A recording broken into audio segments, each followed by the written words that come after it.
Dengan tetap tenang dan penuh waspada, Kaisar berusaha menyembunyikan kagetnya. Ada apa? Sepasukan prajurit datang dari Alexandria, menyebut dirinya sebagai angkatan perang Romawi. Penyerangan dari pasukan Romawi, begitu? Dipimpin oleh orang bernama Achillas. Bagus. Para penduduk juga menyerang kami saat pasukan itu memasuki gerbang. Saya melarikan diri ke sini. Bagus. Aku senang melihatmu hidup. Tiba-tiba Rufio muncul memasuki Blairung terburu-buru, melewati belakang prajurit untuk melihat keluar melalui jendela di atas selengkungan Blairung. Kita terkepung, teriaknya.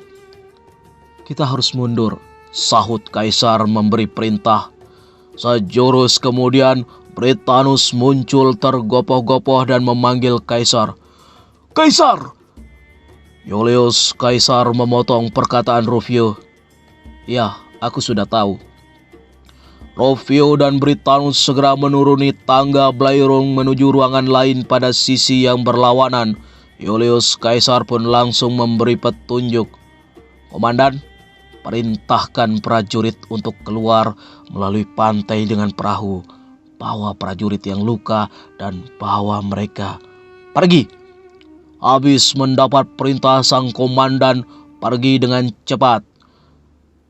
Julius Kaisar menuju ke Rufio dan Britanus. Rufio, kita punya beberapa kapal di pelabuhan sebelah barat. Bakar semua.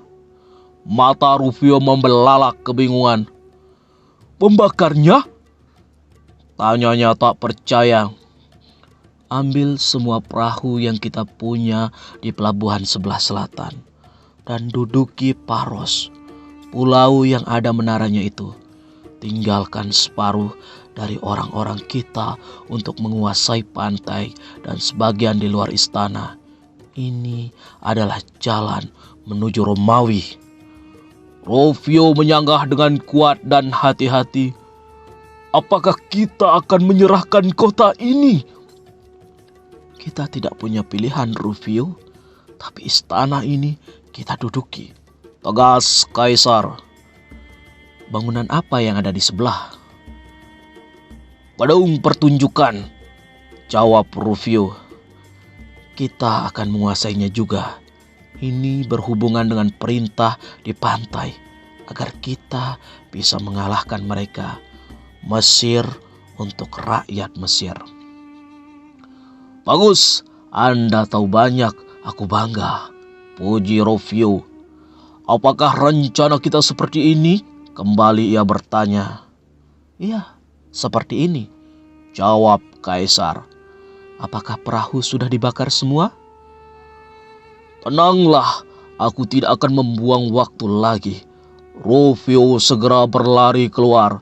Sesaat setelah kepergian Rufio, Britanus muncul lagi memberi laporan.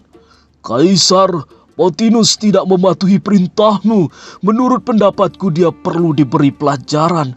Tingkah lakunya tidak beradab. Di mana dia? Tanya Kaisar. Dia menunggu di luar. Hai, di sana. Izinkan Pothinus menghadap. Sejurus kemudian Pothinus muncul dari sebelah Blairung dan melangkah dengan pandangan yang sangat mengejek pada Britanus. Bagus, Pothinus, sapa Kaisar. Aku membawakan ultimatum kami, Kaisar, sahut Pothinus mantap. Julius Kaisar tersenyum sinis. Ultimatum? Pintu telah terbuka. Kamu harus keluar sebelum kamu mengumumkan perang. Kamu adalah tahanan kami sekarang. Pothinus terkejut dengan sambutan yang tidak disangka-sangka itu. Ia pun marah seketika lalu mengancam dengan suara yang keras. Aku tahanan kalian? Apakah kalian tahu Raja Ptolemy dengan pasukan yang jauh lebih besar dari pasukan kecilmu sekarang menguasai Alexandria? Dengan acuh Julius Kaisar melangkah ke kursi dan menjawab, baiklah temanku, Keluarkan jika kamu bisa. Dan katakan kepada temanmu untuk tidak membunuh lagi orang Romawi yang ada di pasar. Atau prajuritku yang tidak mengindahkan pengampunanku akan membunuhmu. Britanus, perintahkan kepada penjaga dan ambilkan perlengkapan perangku. Segera Britanus keluar dan Rufio sudah kembali lagi langsung disambut Kaisar. Bagaimana? Sambil menunjuk pada gumpalan asap yang mengepul dari pelabuhan, Rufio menjawab, "Lihat di sana." Apa? Perang sudah dimulai? Tidak mungkin. Pakai Kaisar. Ya, 5 kapal bagus dan sebuah kaleng besar berisi minyak telah hangus. Tapi ini bukan tindakan saya, jawab Rufio sambil melihat kepulan asap tebal dan hitam. Orang Mesir telah menyelamatkan saya dari kerusuhan. Mereka telah menguasai pelabuhan sebelah barat, sambungnya. Dengan penuh kekhawatiran, Julius Kaisar bertanya, "Dan pelabuhan sebelah timur? Menara itu, Rufio?" Rufio kelihatan tegang menahan kemarahan, mendatangi Julius Kaisar dan meminta persetujuan. "Bisakah saya menaikkan jumlah pasukan dalam 5 menit? Pasukan pertama sudah siap di pantai. Kami tidak bisa melakukannya lebih dari itu. Jika Anda ingin gerakan prajurit yang lebih cepat lagi, turun dan silahkan pimpin sendiri." Julius Kaisar hanya tersenyum dan berusaha menenangkan Rufio. Bagus. Sabar Rufio, sabar. Sabar? Siapa yang tidak sabar di sini? Anda atau saya? Saya tidak akan ada di sini jika saya tidak bisa mengawasi mereka dari balkon ini. Maafkan aku Rufio.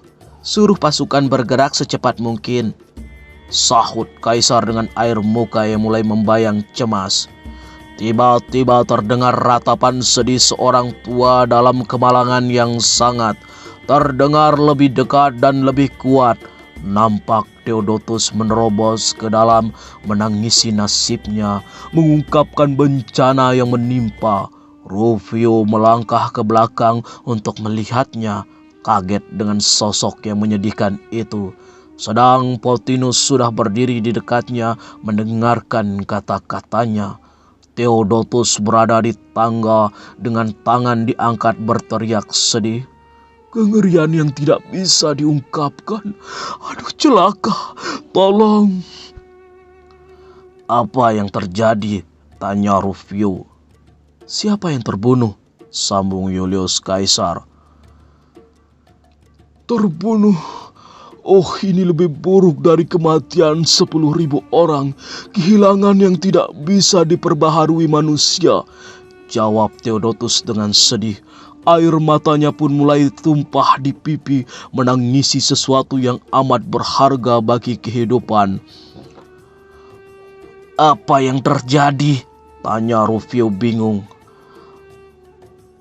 Api membakar kapal-kapal kalian, tapi salah satu dari 7 keajaiban dunia musnah. Perpustakaan istana Alexandria terbakar, jawab pria itu sambil menangis sesenggukan. Rufio tak terkejut sedikit pun. Ia merasa biasa dan tenang-tenang saja. Kemudian ia melangkah ke balkon dan melihat persiapan pasukan yang berada di pantai. Apakah semuanya musnah? Tanya Kaisar. Theodotus menggeleng sedih. Tidak mampu membayangkan malapetaka yang akan ditimbulkan dengan hancurnya perpustakaan tersebut. Semua Kaisar, maukah Anda pergi untuk menenangkan prajurit barbar yang terlalu mengabaikan betapa berharganya buku-buku itu? Ini lebih baik untuk orang Mesir yang harus menjalani hidup daripada bermimpi melalui bantuan buku-buku, sahut Kaisar. Theodotus langsung berlutut. Kesedihan menguras seluruh jiwanya, tenggelam dalam lautan kekecewaan dan penderitaan batin yang perih menyayat kalbu. Kaisar, sampai 10 generasi manusia, dunia tidak bisa mengembalikan buku-buku yang sudah musnah itu. Dengan tegas Julius Kaisar berkata, Jika perpustakaan tidak bisa memuliakan umat manusia, Algojo yang akan membakarnya. Tanpa sejarah, dunia tak berarti. Kehidupan tidak akan berjalan dan tinggal hanyalah kematian tidak terkira. Balas Theodotus dalam suara yang parau. Kematian bisa terjadi dengan berbagai sebab dan kapan saja bisa terjadi. Aku tidak meminta kuburan yang lebih baik, sahut Kaisar dengan nada meremehkan arti sebuah peradaban. Theodotus merunduk pilu, tak habis pikir mengapa Kaisar berkata seperti itu layaknya orang barbar. Lalu katanya mencoba mengingatkan, tapi apa yang terbakar di sana adalah tonggak sejarah dan peradaban yang sangat penting bagi umat manusia. Tonggak yang memalukan, biar saja terbakar. Tak tahan mendengar ejekan Kaisar, Theodotus bertanya dengan suara membentak, apakah Anda akan menghancurkan masa lalu? Oh, tentu, dan membangun masa depan di atas reruntuhannya, jawab Kaisar angkuh. Theodotus hanya dapat menelan ludah, menggigit bibir, tak sanggup marah, dan akhirnya memukulkan tinjunya di lantai. Tapi, dengarkan Theodotus, guru raja, kamu menghargai kepala Pompei tidak lebih dari harga seiris bawang. Kesedihan yang membanjir di mata tuanmu, keperihanmu yang memohon penyelamatan naskah kulit domba tidak akan bisa menggantikanmu sebagai tahananku. Tapi kamu bisa keluar dengan bebas dari istana. Sekarang pergilah, temui Achillas dan pinjam pasukannya untuk memadamkan kebakaran. Baru melangkah sekali, Pothinus sudah memegang bahu Theodotus dan berkata dengan suara yang terdengar kelam, kamu tahu Theodotus, aku menjadi seorang tahanan. Seorang tahanan? Tanya Theodotus keheranan. Iulius Kaisar menegur Theodotus. Apakah kamu akan tetap di sini untuk mengobrol sementara tonggak sejarah dan peradaban manusia terbakar? Lantas ia memanggil seorang prajurit. Hei, kesini, antar Theodotus keluar. Sambil menangkap sorot mata Pothinus, Theodotus melangkah pergi dengan terburu-buru. Aku harus menyelamatkan perpustakaan. Dengan ringan Kaisar menyuruh Pothinus, ikuti dia sampai ke gerbang. Demi keselamatan dirimu, perintahkan segera kepada rakyatmu untuk tidak lagi membunuh prajuritku. Hidupku lebih berarti jika kamu mengambilnya, Kaisar, sahut Pothinus, kemudian pergi menyusul Theodotus. Nampak Rufio serius memperhatikan pemberangkatan pasukan, tidak menghiraukan kepergian dua orang Mesir di belakangnya. Lantas ia berteriak ke arah pantai, di sana sudah siap semua? Dari bawah seorang prajurit menjawab dengan teriakan yang lebih sigap, siap, kami menunggu Kaisar. Katakan pada mereka, saya segera datang, ujar Kaisar lalu memanggil Rufio agar mendekat. Rufio berteriak lagi ke bawah memberi perintah. Dorong semuanya, kecuali kapal panjang. Siapkan pemberangkatan, pengawal Kaisar ke sini. Sejurus kemudian ia meninggalkan balkon dan turun ke dalam ruangan. Kemana orang-orang Mesir tadi? Apakah ada pengampunan lagi? Apakah kamu membiarkan mereka pergi? Tanyanya pada Kaisar. Iulius Kaisar mengangguk. Aku telah membiarkan Theodotus pergi untuk menyelamatkan perpustakaan. Kita harus menghargai koleksi pustaka, Rufio. Seperti mengamuk, Rufio berteriak, orang bodoh, dipimpin orang bodoh. Aku percaya Anda bisa menghidupkan kembali semua yang mati di Spanyol, Kabul, dan Thessaly. Kalau mereka melawan lagi? Mungkin tidak, bantah Kaisar. Tuhan menghancurkan dunia jika mereka menginginkan perdamaian hanya untuk 1 tahun, membasmi orang-orang yang suka berperang demi nafsu kekuasaan. Rufio mengeluarkan semua kesabarannya, pergi dengan segumpal kemarahan. Kaisar secepatnya mencengkram lengan baju Rufio dan membisikkan kelicikan di telinganya. Di samping itu teman, setiap orang Mesir yang kita penjara berarti memenjarakan 2 orang prajurit Romawi untuk menjaganya. Bukankah begitu? Aku sudah mengerti muslihat serigala di balik perkataanmu yang sopan. Rufio kemudian pergi dengan tertawa getir menuju balkon untuk melihat persiapan selanjutnya yang hampir selesai. Apakah Britanus tidur?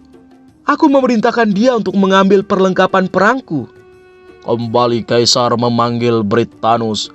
Cleopatra berlari masuk melalui belairung dengan pelindung kepala dan pedang milik Kaisar, menghindari Britanus yang mengikutinya dengan rompi baja dan sepatu. Mereka mendatangi Kaisar. Cleopatra berdiri di kirinya sedang Britanus di sebelah kanan. Aku akan mendandanimu, Kaisar. Duduklah, pinta Cleopatra. Kaisar pun menurut dan diam. Pelindung kepala orang Romawi ini sangat cocok, ujar gadis itu sambil menanggalkan mahkota daun Kaisar. Cleopatra terperanjat dan tak bisa menahan ketawa. Bersambung.